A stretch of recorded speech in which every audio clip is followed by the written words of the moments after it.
George, I'm really excited about today. Like, I've been wanting to have our guest that we have today for a long time. I used to do these little podcasts back in the beginning of quarantine where, I would talk to people that I looked up to, admired, that I thought were amazing people. And I'd asked Tom a while ago, but he was busy. He's a busy guy.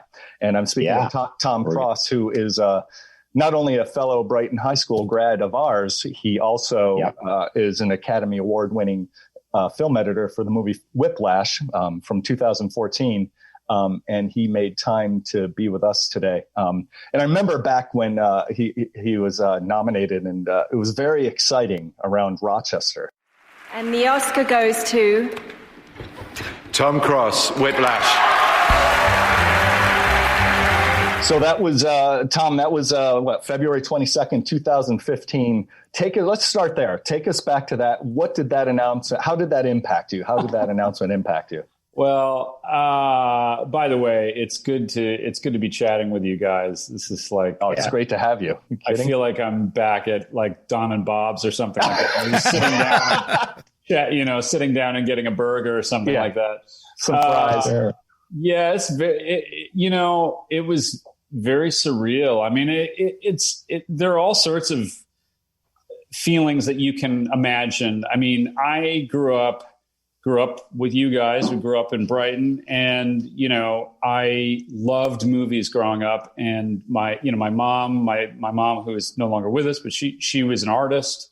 My dad loved movies, so we grew up watching the Academy Awards on TV. So I remember I have distinct little memories of all the Academy Awards we watched together as a family, and it was really, it was just really fun. And I remember, I remember certain movies. I was conscious of editing, or was conscious enough to remember some of those, best editing winners when I grew up. And so anyways, flash forward to, having this movie Whiplash and it gaining a lot of attention. And here we are, in the I think what was the Dolby Theater, what used to be called the Kodak Theater, right. Which was very meaningful for me. But I just, it's funny. It's like getting to the Academy Awards, in my experience then, was this long run of all these events, all these other awards, many of which I didn't go to, the Golden Globes and, SAG Awards and DGA, all these other things. But the thing I had to compare is I had been recently in London for the BAFTAs, the BAFTA Awards, the British Academy Awards. And I was lucky enough to win the editing award for Whiplash in London.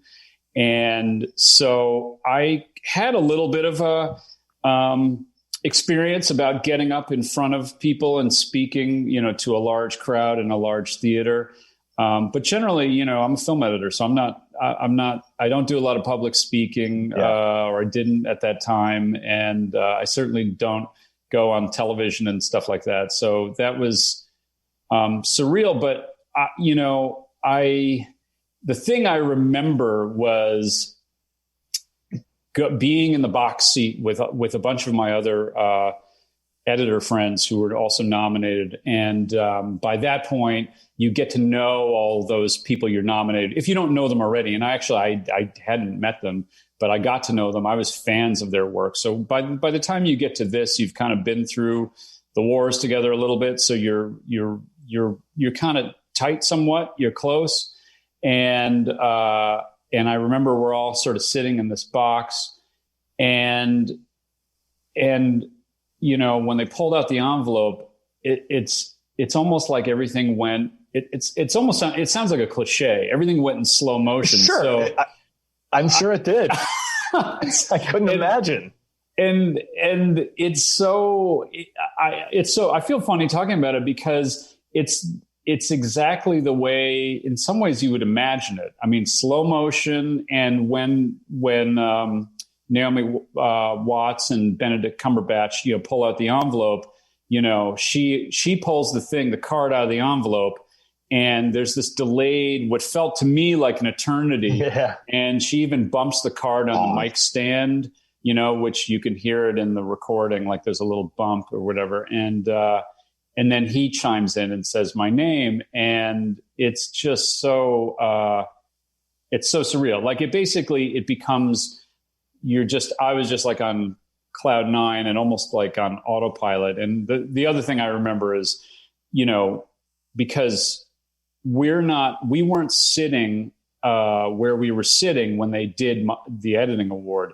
We were sitting not in the nosebleed seats, but we were way far back. And when the time comes for your event, for the editors at least, you know, you've got these stagehands who come and basically during the commercial break, they move you to a box seat, which is 2 box seats on boxes on either side of the stage. So you're close. So you don't have to walk the whole theater, you know? Oh, okay. And so they do that just for the broadcast. And so you're in the commercial break. We all got moved to a box seat on one side, and they gave us these specific instructions. Like they said, okay, well, if you win, guys, and you win, you're gonna walk up. Don't walk up to this near staircase. You're gonna walk to the center and then walk up those stairs. And they gave us very specific instructions. And of course, after I heard my name called, I get up right away. And then I immediately walk to the wrong staircase to start walking up there. Of course. And then, you know, and then I'm like, what am I doing? And then I remembered midway. Yeah. And then, you know, like I sort of changed course and walked in front of, you know, in the front and walked up. And, you know, I think someone once gave me some advice for that sort of thing. When I say that sort of thing, I mean speaking publicly, you know, whether it be a best man's toast or whether it's that. I mean, you know, think about who you're speaking to. You know, I think the moments where I realized I was standing in front of thousands of people and then it's being broadcast, that's when you start hearing your own heartbeat. That's when you start, you know, you start hearing crickets and you want to tap the mic and say, is this thing on? You know, it's completely awkward. But your pants. Yeah, exactly. So, you know, I just remember wanting to like speak to the people, the filmmakers, speak to Damien Chazelle, the director. And that's really what I did. I mean, I just wanted to speak directly to them. And in that way, then it all just kind of came out, you know? Yeah, I mean, I don't even know what else to say, except that it was just a life-changing moment. Oh, I mean, literally couldn't imagine. Life-changing for my career, you know? Yeah, I mean, Tom, I mean, the most I've won is the funniest person in Rochester contest in 2014. Which is awesome. Well, yeah, no, not really. Not compared to what you did. Not compared at all. Oh, but that's like, yeah. It's incredible. I was friendliest in 8th grade. Hey man, those superlatives that was you gave me that. Yeah. Oh, it was awesome. Yeah, and you know, oh, sorry, yeah, just no, go ahead, please. I mean, it's Cloud Nine continues from that point on. I mean, that whole night, and I should also say that I was just sick as a dog. Like by the time you get through that, there's this whole awards run, you know, of the movies, and the Academy Awards kind of caps it off, you know, after all the Golden Globes and all that stuff. And like I said, I didn't go to the Golden Globes, but the studios have all these events and these parties and things like that. And you do press and all this stuff, which is a wonderful thing for filmmakers, because you make this movie and you get to talk about it and publicize it. So it's not something I take lightly. It's great. But you know, I was just run so ragged, and I think I was working at the same time. So I was balancing that stuff, those activities, and you know, and working. And I was really sick. I mean, really sick. Like the day before were the Film Independent Awards, known as the Indie Spirit Awards. And I was there, and I was just sick. I had to go to urgent care the night before the day of the Oscars. And because my wife said, look, you know, you should go to urgent care, because I don't, you know, you could have pneumonia and you don't want to miss tomorrow, you know? Yeah. And all of a sudden I was afraid, like I had this big feeling of fear that like, wow, I don't want to screw this up. So I was on antibiotics, and I kind of held it together for the night, but I was really, you never would have known. I was sick. That's good. Yeah. That's good. No, you pulled it. You definitely pulled it off. And you just have to for those moments, right? Yeah. And when you're going in those moments, do you find that, it's so easy, I guess, for actors and actresses because they're so used to being in front of the camera. Do you think they look at it as kind of like, oh, it's film editing. They expect to, I don't know, they expect you to be a little awkward. It's kind of like when I worked for Apple. It's like, oh, the people, dealing with customers, and then there's the geniuses, right? The geniuses are great. You always expect them to be a bit awkward. Yeah, I don't know. I just, it's funny. I just kind of,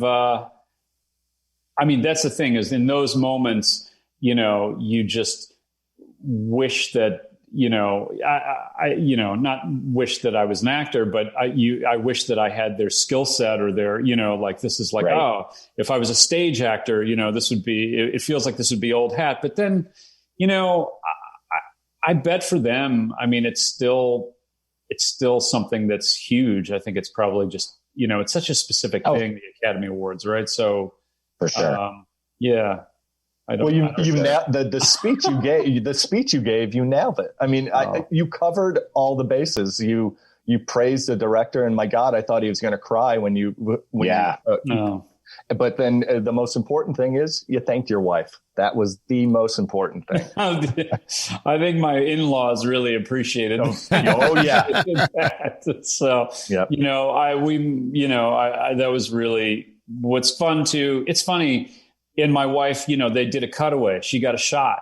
She did. Yeah. She got a shot, which is awesome. And I think, on one hand, my wife and I laugh about it and we're like, we had so much fun, despite me being sick.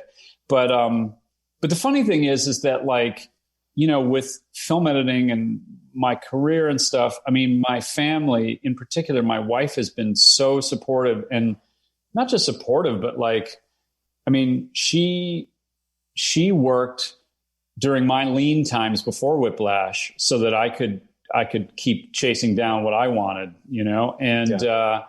and in a way, me going up there and accepting this award, it's like, and I'm sure it's the same for a lot of people in film, like the spouse, the partner should really be up there with you because it's this joint kind of endeavor. And another movie I did for Damien Chazelle, First Man, where Ryan Gosling plays Neil Armstrong. Yeah. I had this kind of little mini epiphany, which in some ways, in retrospect, seems kind of obvious, but an obvious thought. But my observation and takeaway from working on a Neil Armstrong picture is that these heroic men were just regular. They were exceptional, but they were regular human beings. They were regular guys, and they did this amazing. Did these amazing things, and that makes them heroic. But every single, dangerous mission that he went on, and almost every mission was dangerous. Their families invariably got taken along for the ride. And that's something we wanted to show in that movie. And First Man was how the astronauts went on these dangerous missions, but, their wives kind of, and their families, their kids had to just kind of accept the stakes and accept that, this was the life, that maybe their father wouldn't come home or their husband wouldn't come home or whatever it was, or the intense scrutiny and pressure and press that comes when you are the first man who walks on the moon. All that stuff, that's the family goes along for the ride. And so my rough, messy sort of analogy is that my experience working in the film business, I kind of take my wife and my kids along with me for better or worse. Yeah. And hopefully mostly for better, but they're always there, even, when I'm doing the long hours or if I have to travel.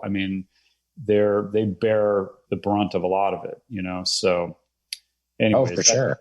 So that's, that was my thought, is like, later I look back, it's like, my wife should have been with me up on the stage. She should have. Yeah, you're right. And I do want to talk more. We'll talk more about the doors that were opened once we hit Whiplash, because it's such like a pivotal moment. Yeah. However, I would like to backtrack a little bit. So we all left Brighton High. We all left Brighton High School. We went and to here we are. colleges. Yeah. You went to You went to, because a big part of the show is a lot of people listening, and we have a lot of actors too that are young in the business, and we've actually had a few producers on. So I think it's really important to kind of highlight your journey along the way. So I believe it was Purchase, right? You went to Purchase. Yeah, I went to, yes. And I knew I wanted to study film. And I think at that time. So you did know that already. I did. Out of high school, I like I said, I grew up loving movies. I went to the movies all the time. I remember spending so many afternoons at Lowe's Pittsford Plaza. Yeah. And theater, I don't think exists anymore, unfortunately. No. That was a big deal. At Lowe's Webster, I remember that. Yeah. Whatever. Going to all the theaters. My parents taking me to the Dryden Theater at the George Eastman House. Yeah. And like I said, they encouraged art. They encouraged artistic thinking and creativity. Great. And that was, I didn't give it a second thought in a way. And my dad, in fact, again, my dad worked for the Red Cross when we were in Rochester. He did service to military families and worked in the area of disaster relief. So he wasn't a film person, but he loved movies. And he would, growing up, he would, buy me books. Like we would go to the library all the time, Brighton Library. I would take out, endlessly take out books on movies. But he started buying me books about movies, about the films of this director and that director and the art of watching movies and all this stuff. And I just ate all that stuff up. So when it came time to go to college, I can't remember if I said I wanted to study film or if it was something my parents thought about. But somehow we wound up picking SUNY Purchase because we heard they had a really good, it was in-state, which was important because of the tuition cost. We wanted to not go too crazy. And I think also, I didn't think about it much, but I think my parents probably didn't mind keeping me close to home as opposed to going far away. But we heard they had a good film conservatory or film program. So I applied, and at first I didn't get in. It's a very small art school. They only accepted like 20 film students a year because it's a small program. But eventually I did get in, and somewhere along the way, I studied film, and I thought I wanted to be a director. I thought, and it's primarily a film director's program. The focus is to turn you into a film director. But I discovered that I really loved editing. I mean, when you go to film school, or at least when you go to SUNY Purchase Film School, you try your hand at acting, you take acting classes, you take writing, you take cinematography classes, editing. You take and study all the disciplines of filmmaking. And I found I really loved editing.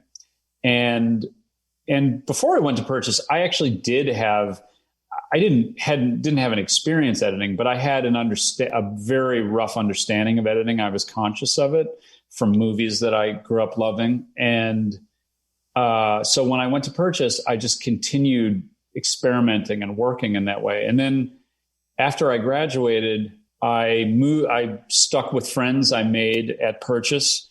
We moved to New York City, and I just, tried to get work, and it took a little while. I remember working at a video store. That was actually my first job ever, was working at a video store. Which one was in Manhattan? Monroe Ave. I was talking Manhattan. I'm going back to high school. I'm just remembering my first job was working at a video store. I worked on Monroe Ave. There was a little video store called Video Update. They changed their name to Video Age. But anyways, that's what I knew how to do, work at a video store. So after I got out of college, I got another job on the Upper East Side, a place called York Video.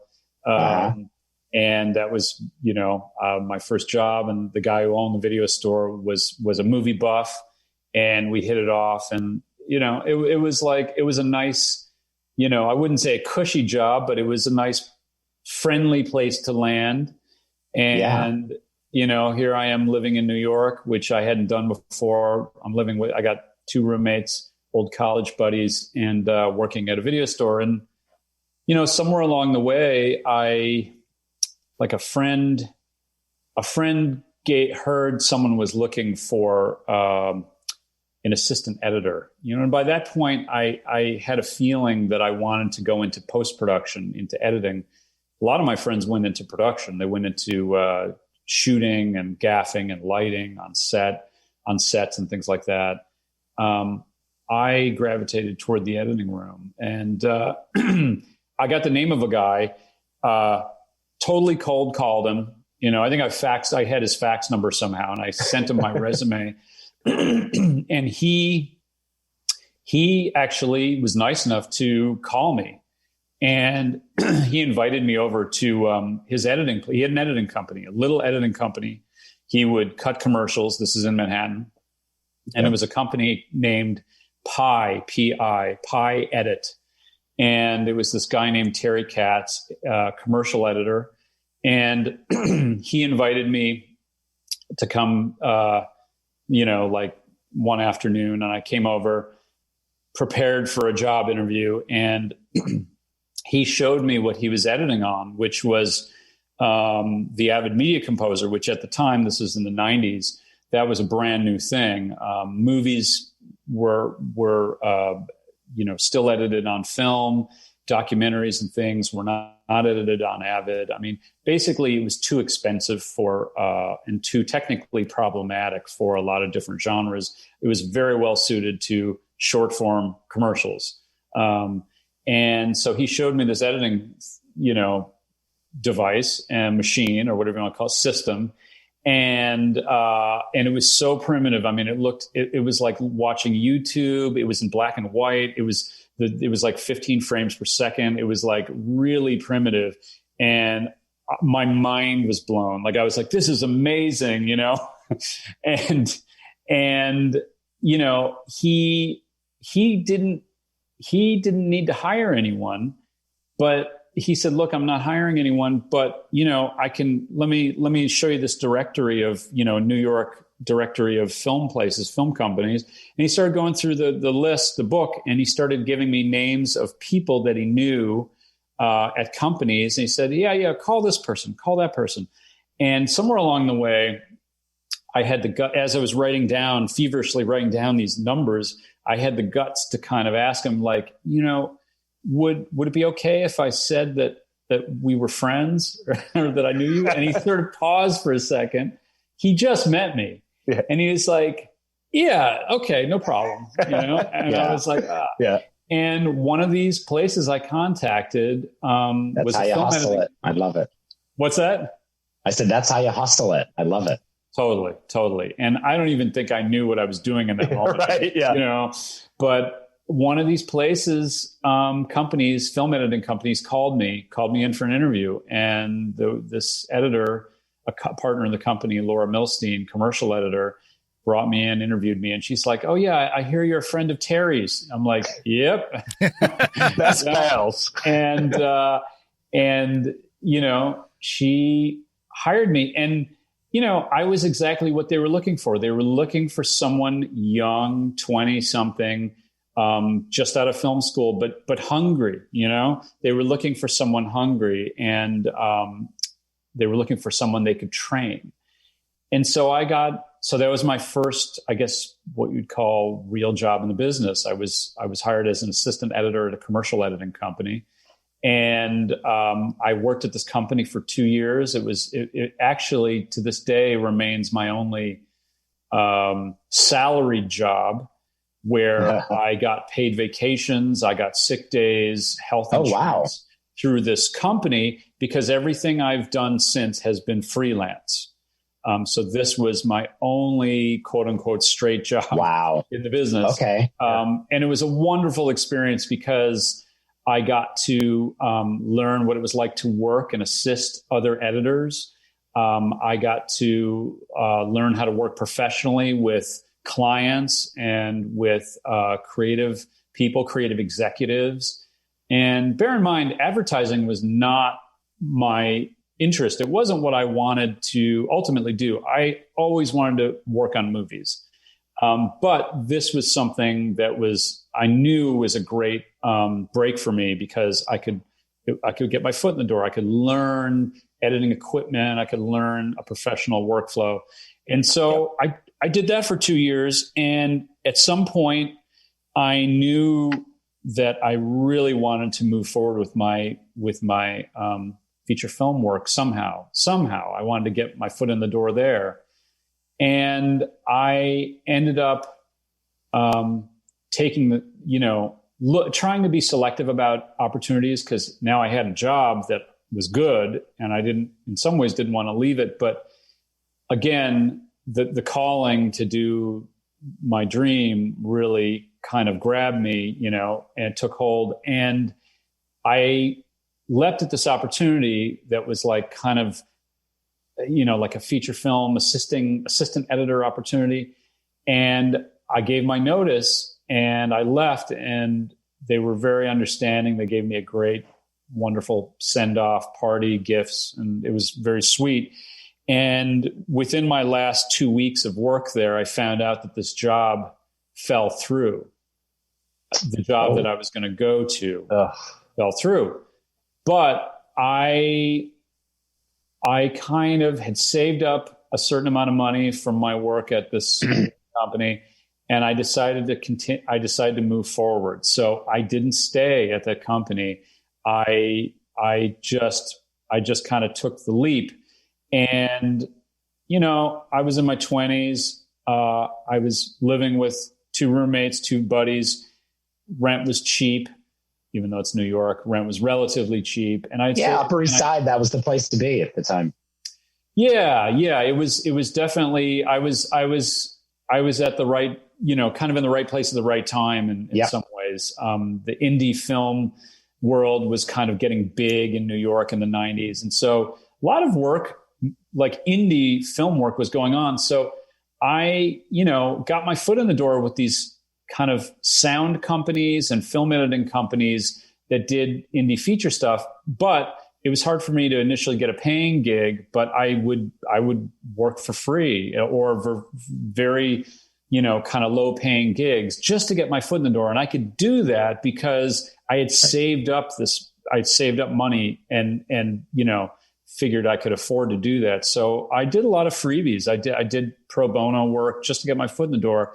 And what ended up happening is I got a call from one of these companies that I had done a lot of pro bono work for.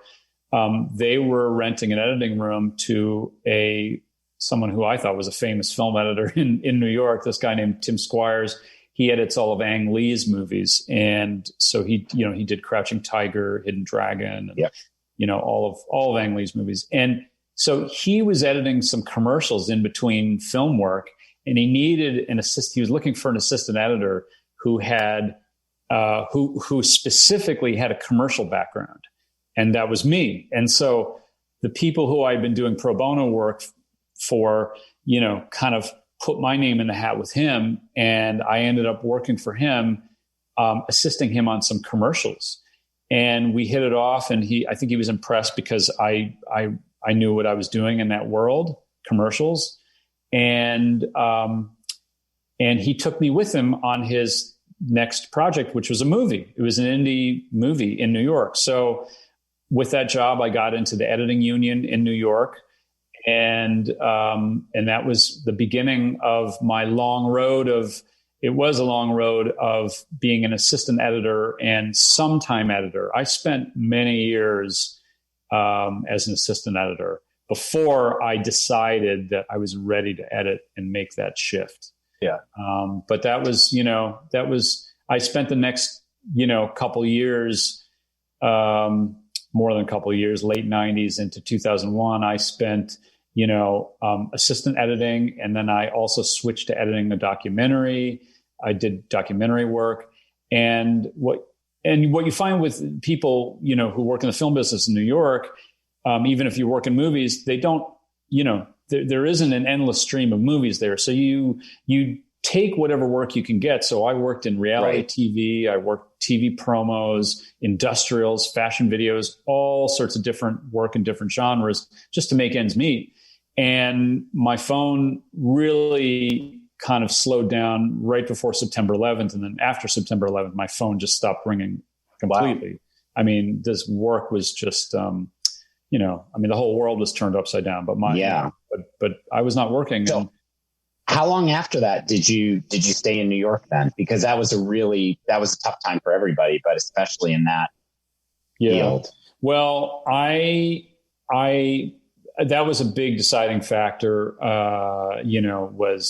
was the work drying up, and that's where you start feeling the heat. Like, in other words, before, when I was younger, in my 20s, starting out, making very little money, you're kind of just, you're really dancing on your feet. You're really juggling, and work is happening. Money's coming in, money's going out, but by the time, September 11th happened, things were really slow. You start feeling the heat. You start feeling how expensive rent is, And by that point I was paying a lot for rent, and I'd moved up in my own little way. And, I had been in, a relationship, for 6 or 7 years. And by that point, also that relationship ended. So I remember being in an apartment in Carroll Gardens, Brooklyn, and with the rent that we used to share. And all of a sudden it was just me, So those were hard times. So I had always thought about joining some friends in LA. Some friends who I grew up with, one friend in particular, Donnie Michaeli. Oh, Donnie, we've been best friends since kindergarten. He had moved out to LA years earlier. And it was at that point, after September 11th, I decided to join him. And join some other friends. So it was 2002. It was about, I think it was like August, September 2002 that I moved to Los Angeles. And I've been lucky because I've had a lot of friends I grew up with who kind of paved the way for me in a way. And Donnie, I mentioned Donnie, who George and Todd, we went to Brighton with, and other schools, middle school, elementary school. He's like a brother. So I remember moving out to LA. I was lucky to know people. And not only know people, but have someone there who's like my brother. And as soon as I moved there, a similar thing happened. I made the decision to move there because I had lined up a gig, and the gig basically fell through as soon as I got there. It got delayed, and then it got delayed again. And then it seemed pretty clear it was going to fall apart. So that's happened. And you were used to you were used to that. I mean, I was used to it, but I will admit that was gotta hurt. It did hurt. It did hurt. Yeah. And I didn't work when I moved to LA in 2002. I had gotten far away from the film business, at least in my opinion, because I had gotten into other types of work, documentary, reality TV. And I really wanted to get back into feature film editing and feature film assistant editing. And that was once I got out of the loop, it was very hard to get back in. And I was in LA for 5 or 6 months and I didn't work.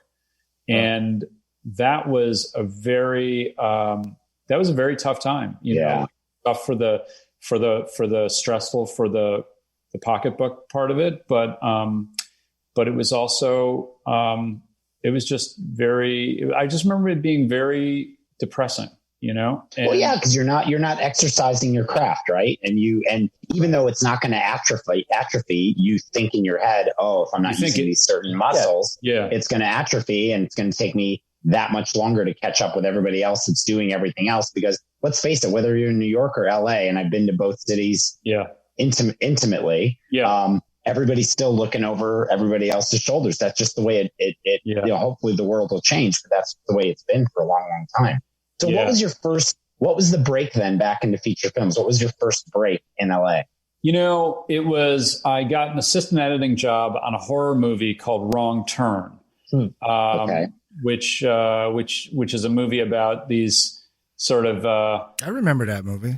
Yeah, Wrong Turn. Young adults going into the backwoods of I can't remember if it's Virginia or wherever, where they encounter these kind of inbred mountain men who terrorize and kill people. And oh my God, yeah, that's just Todd's every day. Like when he goes running. When he goes running out in Mendon. I go for runs in the woods all the time. And exactly. And I always think about that. Inbred mountain men all the time. They're my friends. I think that was my first assistant editing gig back, that was my first foray back in. And even then it took a little time for me to, people still didn't know me. Like the person I worked for knew me. But then, I hadn't really sort of spread my wings yet in terms of being in Los Angeles, and the film community at large didn't know me at all. And, but that was definitely a big break in terms of like, now I can pay the bills. And I think it was just a long, series of little breaks, or I shouldn't say little, they're all kind of big breaks in a way, because one thing leads to another important thing. So at some point I was, but it only leads on one thing only. Sorry, Tom. One thing only leads to another if you're looking for it. And I think that's where what I love about your story so far is it's like you didn't go right in. Like in New York, you didn't go right in and be like, I'm going to be a film editor. I'm just going to work on films. That's all I'm going to do. No, you went, you worked for a company. You had a quote unquote real job with benefits and all that stuff. You saved your money, which allowed you to do all these other things. Right. So now here you are in LA. And it's like one thing, so Wrong Turn, whatever, we can all laugh about it, but that led to something else because you were looking for it. And I think so many people don't understand that. I think they just think like, oh, work will just come to me. It's like, no, you've got to go out and grab it. You've got to look for those connections. You do. And not only do you have to look for them, and not only did I look for them, but I think what's important to remember, I remember this, is I encountered a lot of failure along the way. I encountered a lot of setbacks. It wasn't easy, and for my path to becoming an editor. And by this point, after I worked in this commercial editing company in New York and I moved to LA, I knew that I wanted to be a feature film editor. However, I had a secondary related goal, which a lot of people I came up with had similar goals and they were able to achieve it. And that was that I had this dream of apprenticing with a master editor. That was part of my dream, a part of what I wanted to do before I became my own editor. I wanted to, be the assistant to Thelma Schoonmaker, who, edits for Martin Scorsese or any number of famous film editors. I mean, I kind of came up idolizing film editors. I was kind of an editor buff, And so I was like, I want to learn from the masters. And that's something that actually, for better or worse, kind of kept me in the assistant editor world for much longer than a lot of my peers. A lot of my peers did get to work for master film editors, and they came up in apprentice roles. And then they moved up the ranks. And I never quite achieved that in the way that I thought I was going to achieve it. I didn't work for this famous editor or this famous editor. However, in retrospect, I can look back and say, well, every editor I worked for was my mentor and was my master. And I learned incredible things from all of them. And it's the same thing with, it's another one of my takeaways is that, like, if I had it my way, I would have only worked in movies. But as it turns out, I had to work in all these different areas, fashion videos, industrials, reality TV, and every single experience has informed what I do now. So, correct. So it's like you take all these things with you. And what's so funny is I'll sort of jump forward, we can jump back, but like we talked about Wrong Turn. on that movie, Wrong Turn, the movie about the inbred mountain men, one of the producers on that movie was a man named Eric Feig, and I connected with him, and I didn't have any overt, like, connection. I don't think we really corresponded in my years, after I worked on that movie. But years later, when I was editing La La Land for Damien Chazelle, we came to a point where we had to show Lionsgate, we had to show the studio and the studio executives a rough cut of the movie. And we went to go do that, and we went in the theater, and one of the executives was Eric Feig, who I knew from Wrong Turn. Oh, see, that's great. And since then, since La La Land, I'd won the Academy Award. And when I walked in the room, he immediately, a big smile came up on his face, and he was like greeting me, Tom, I saw you on the Academy Awards. We talked about that, and we talked about Wrong Turn, and we laughed about it. And so to this day, I see, and he loved the movie, and I've seen him at events, and I see him every once in a while in the community, and we always we share, and he's a very well-known, incredible film producer and executive in Hollywood. I mean, we bonded over Wrong Turn, our experiences on this other movie, and anyways, I love that. Just to sort of say that, like, all of your experiences, they all factor in, and they all, sometimes they come back in ways that you don't expect and don't think about. Correct. Right. Yeah. You never know. You never know. And so, in terms of my work and my breaks and stuff, I one little thing led to another, and I didn't give up. I was very far away from where I wanted to be, when I started out in LA. But little by little, I was an assistant editor on this great HBO show called Deadwood, this David Milch great Western, show, which was an amazing experience.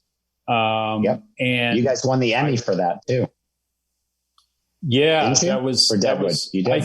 I think so. I mean, there were Emmys were won. Yeah, Emmys were won in a bunch of different genre categories. Yeah, there was editing Emmys, and I was an assistant editor, so I was, I don't want to say I was removed from it, but it was like my bosses did award-winning work, and he had the headline. I get it. Yeah, they had the headline. So, but it was great. It was a prestige, beautifully made show, and I was lucky to work on it. And I met a post supervisor who went to work on a movie.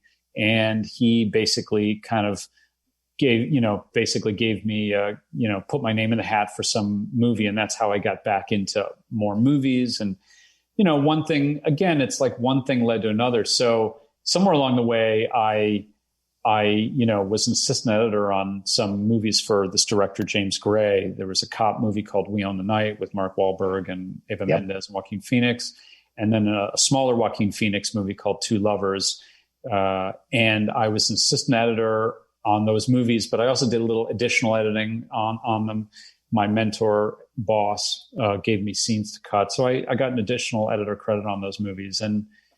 And fast forward to me deciding finally after all these years that I wanted to become an editor. And I'm in that tough spot where I'm known as an assistant editor. I get calls to be an assistant, but no one calls me to be an editor. So I have to kind of go back and forth, to make ends meet. And it's a tough time, but I get a call from a producer who says, I've got this movie about a jazz musician that I'm trying to get off the ground. And to get the financing, we're going to take 20 pages out of this feature script. We're going to get a crew together. We're going to shoot it. And we want to make sure the director has the chops. He's a writer director, and we need someone to edit it.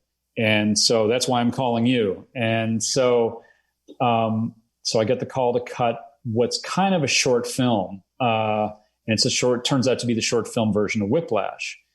And part of me getting called, by the way, is this producer knew me as an assistant editor. we liked each other, but it wasn't like we were particularly close. So a lesson there is also like, every person you encounter in your work, could potentially, call you for something amazing, and you may never know it. And one of my takeaways is that every person and every break that I thought was going to be my big break often was not. And that the contacts who I didn't feel particularly close with, who I liked, but I didn't feel close with, those were often the ones who called me about jobs and stuff. So here was this producer called me to work on the short. And the other key thing, by the way, too, is I think he called me because he knew I was cheap. He knew that he knew that I was I wasn't crazy. I wasn't like a nutcase, but I think he also knew, well, we don't have a lot of money here. So, we have like $500 or something like that, for the whole job. Can you do it? And I was hungry. I was now trying to make it as an editor. So I was like, send me. Yeah. Why would you, and why turn down work? It's like, if I was in that business, even now, it's like, I'm in a totally different business. When people call about whether it's a small consultation or whatever, I'm like, I'll talk about it. I'm not going to turn down work. Right. And my calendar, Absolutely. And so I was hungry to do it. And then I got sent the script, because it was always a feature film script first. And I read it, and it was the most amazing script, one of the most amazing scripts I've ever read. And I was like, I would love to edit the feature film. So the idea was that if you cut the short film, you'd get first dibs on doing the feature when the financing came in. And so I cut the short film, and it got sent to Sundance Film Festival as a short. It won an award there. And then a company came on board to finance the feature film. And as it turns out, when this financier came on board, they didn't know any of the crew who had worked on the short. So they ended up not hiring anyone who worked on the short film. And by this point, I got along really well with the director, Damien Chazelle, but he was not really a known person yet. So he had very little clout in terms of who he could hire. And so basically, they didn't want to hire me for the feature film version of it. I mean, by that point, I had edited 2 indie, like $1 million movies, like, very, very small. Not a lot of people had seen them, so they didn't know who I was. And Whiplash was small too, but I hadn't cut a movie of that, even though it was modest, of that size. And so they didn't want to hire me. And it was only after my producer friend who initially called, it was only after he told the company, he said, look, we got this experienced editor waiting in the wing. So we think Tom is great. If he runs into any problems, we're going to get this big guy to come in and kind of take over. So they kind of backstopped me with this more prominent editor. I say more prominent. I was nobody. Well, no, it's not that you're nobody. They just plan B'd you. That's all. They did. They totally, like, they said, we definitely got a plan B. And the thing that I said to my crew, my assistant editor, when I got started on the movie, I said, here's the good news, guys. There's so little time in the schedule that there's no time to fire us. So I ended up cutting the film Whiplash, and this other editor waiting in the wings did not have to come in. And by the way, it was someone who was friendly to me. It was a former mentor of mine. Well, and just around that, the editing piece, what as you talk about it, was there anything you did differently with this film in terms of how you edit versus previous projects, or you just took all your experience and put something into this? Like, because clearly it was a fantastic film, and you got recognized for it. So thank you. Well, I was very lucky with that project. I mean, I think it was very different from what I had done before, but definitely all of my experience factored into it. And I used everything. I used every trick in the book that I learned before I used to do that movie. But I got very lucky because it all starts with the script. And it was this amazing script. And when I read it, I said to myself, this is it was emotional. It was intense. It was very subjective. Like even when you're reading on the page, and I was like, this is exactly the type of movie that I want to work on. This is it's like emotional. I feel like it's a first person experience. Damien Chazelle was writing about jazz rehearsal and making it like sound like life and death, like a war movie, you know? Yeah. And I could feel that on the page. And so I was like, I need to do this. And I could tell even by the writing that there would be great opportunities for editing.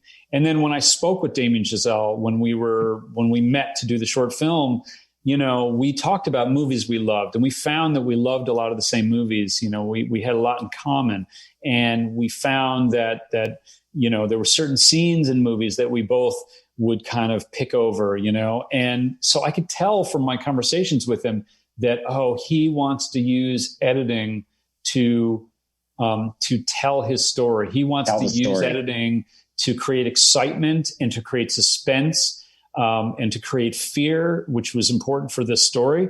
And, you know, as an editor, editors don't often get those opportunities. And I knew I was still green, but I knew enough to know that, you know, this would be a great showpiece for editing, you know, and I'd be lucky to get it. And I'm convinced that the only reason I got the movie and was able to do it, and other editors didn't come on board, or that other people didn't think to put other editors on board, was that the movie was so small that it kind of just initially went under the radar, you know, because you hear stories all the time about up and coming editors work on indie projects. And as soon as a studio sees it, buys it, you know, they want to release it, but not before doing their notes. And so they'll hire a really prominent editor to come on board to kind of add their touches and to do changes they want. And then the original person gets pushed out, and that happens all the time, whether it's editing or writing. Right. So, but again, I'm convinced that like, it's because it was such a small, modest movie that kind of went under the radar at first, and then it grew and grew and grew. And that's another thing that I tell aspiring editors and filmmakers, you know, these small opportunities could be your big break. You don't really know, you know, and the truth is, like for editors, for example, I used to go into interviews thinking like, why are they going to hire me? Because they could hire this amazing editor or that amazing editor. But the truth is, that's not who they're looking for. They're not interviewing every editor in town. Right. They have their own parameters. And just like when I got the call for the Whiplash short, they didn't call my boss. They didn't call my mentor because he was too expensive. They called me because I was the right fit, you know? And so that was your entry. Yeah. That was your entry, you know, your gateway or your entry. It was my gateway. That's right. Yeah. All right. So Whiplash has happened, huge, opened up a lot of doors. We're living in this, like, I'm like right now, Todd and I were trying to figure out, are you super busy right now with the whole COVID thing, or was just a lot of time for you to catch up on everything? Because I think we have in our heads that you've got this amazing studio at home and you're doing all this, you're like this Bengali, just like you're, you know, like Dr. Octopus, your arms are everywhere. You're like, sorry, I'm a comic bookie. It's like, you're like all over the place doing this stuff. So this opens a lot of doors, clearly, a lot more work.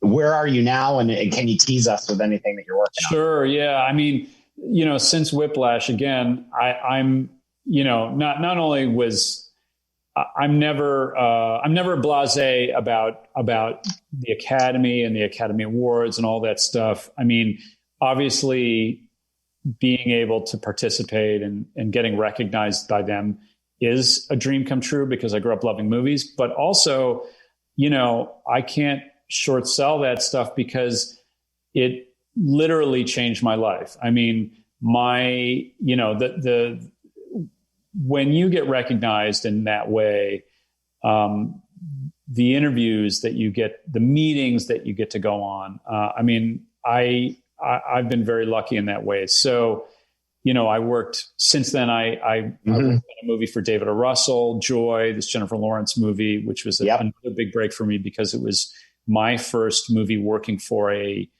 a big name director, someone who I idolize, whose movies I love.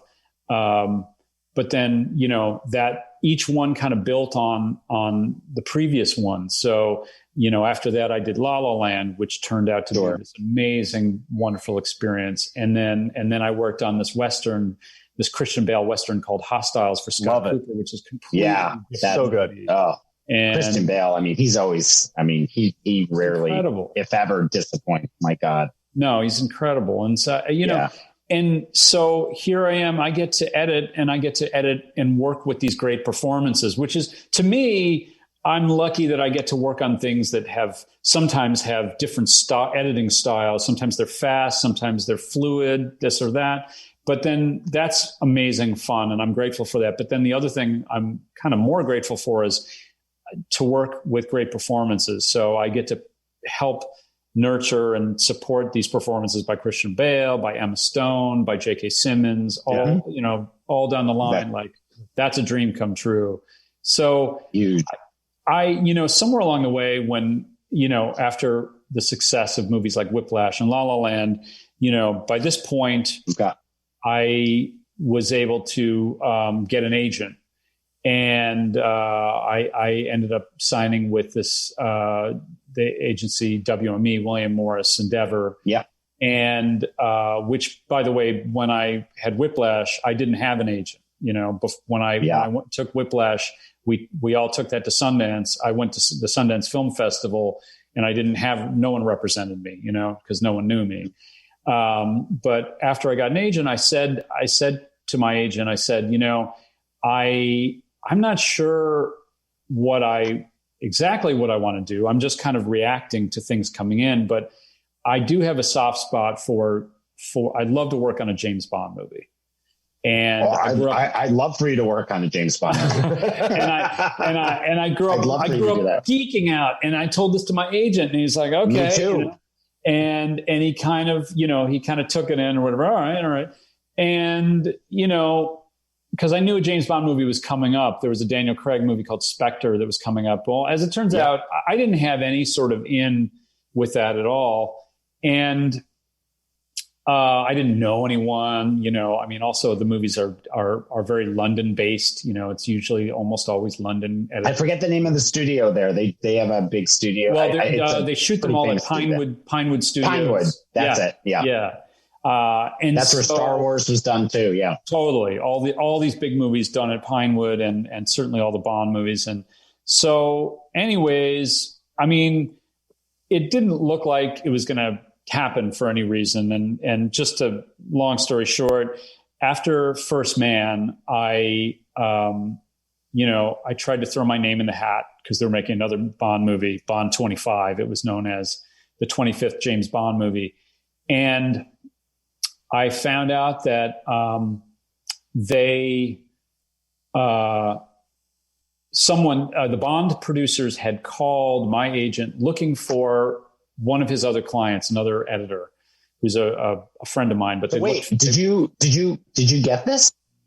Yeah. So to make a short story even shorter. Yeah. So I ended up getting hired to do this Bond movie. So. Oh my God. So anyways, So that's wow. My rambling ends with James Bond. And that's so cool.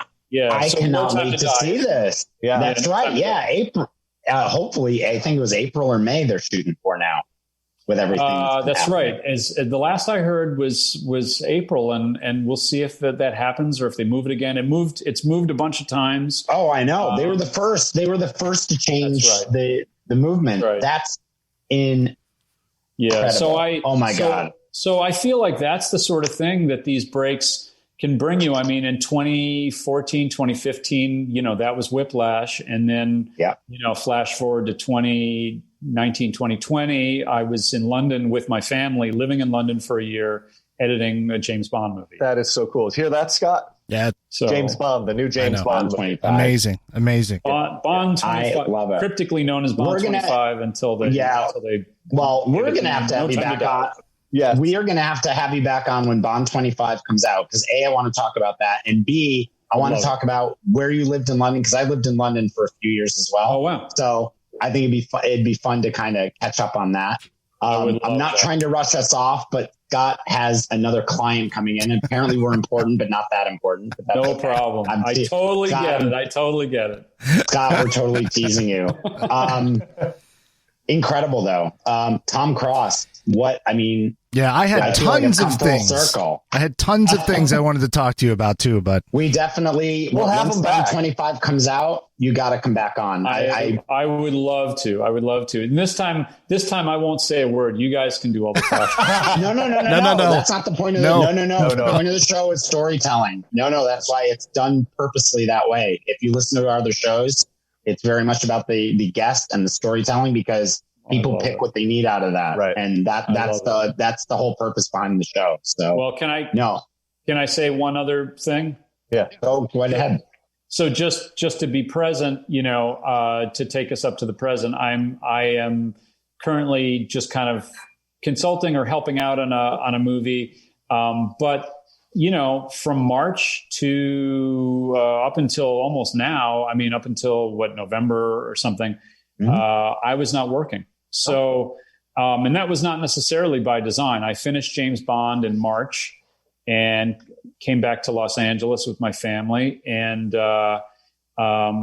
like many people, I was not working and wondering, what was going to happen. And we still wonder a little bit, but I've been lucky to get back to work a little bit, but it's been a little touch and go. Sure. I think everybody's trying to figure out how to re-enter this economy. And that's right. It's whether in the entertainment business, the retail business, everybody's just trying to figure it out. So let's push for a Marvel film though, because that's another big geeky thing. That's right. That's right. Tom, thank you so much. But it was so great to see you and chat with you and hear your story. It was really great. Well, I loved our little childhood memories beforehand too. That was good. Many more of them. A happy childhood, definitely a happy childhood. And listen, thanks for having me on and chatting, and let's do it again. Yeah, definitely. Happy New Year, Tom. We will for sure.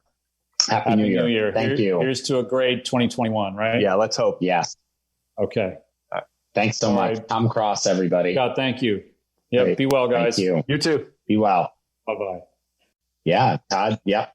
Todd, you brought that in, and that incredible. And I love that we all have that childhood connection. Previous to the show, just so people know, like Tom and I talked about, we were on the same soccer team as like 8-year-old kids. Yeah, that's funny. I knew you guys knew each other somehow, but I remember I was so happy vividly. Let's definitely get them back when we can be in studio with the good sound and we have a little more time, because there's so much to cover. And I'm sure Scott had a ton of questions too. So we'll do it again. And, wow, he got James Bond. That's huge. He got James Bond. That is huge. And I just hope that our listeners today picked up from the show. I mean, Tom had a lot of great things to say, but just remember, he built himself from the ground up. He didn't try to skip any levels. He saved his money, worked for this company for 2 years, used that savings to get experiences. And those experiences led him to LA, where he got more experiences, which finally got him to do that short for Whiplash, which led to the big success of the film and led to an Academy Award for himself.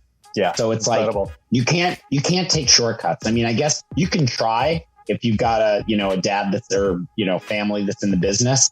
I guess you can try, but Tom's a classic example of you cannot take shortcuts and you can still end up really, really successful. You can. And I argue that that's the way to go. Yep. All right. Well, that was fun. Hey, say goodbye, George. Goodbye, George.